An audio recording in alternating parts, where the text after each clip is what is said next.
Lebih 2,600 projek pelaburan dalam sektor perkilangan bernilai RM318 bilion direalisasikan bagi tempoh 2023 sehingga Mac 2026. Menteri Pelaburan, Perdagangan dan Industri Datuk Seri Johari Abdul Ghani berkata, pelaksanaan projek berkenaan telah mewujudkan lebih 210,000 peluang pekerjaan untuk rakyat. Dalam jawapan bertulis di Parlimen, Datuk Seri Johari memaklumkan pelaburan domestik menyumbang hampir 20% daripada keseluruhan projek direalisasi, manakala pelaburan asing merangkumi 80% dengan nilai RM255 bilion. 5 negeri catat nilai pelaburan direalisasi tertinggi terdiri daripada Pulau Pinang, Kedah, Selangor, Johor dan Negeri Sembilan.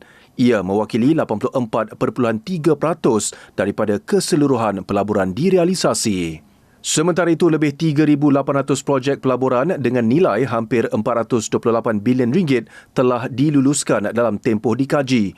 Ia dijangka mewujudkan lebih 302,000 peluang pekerjaan baru.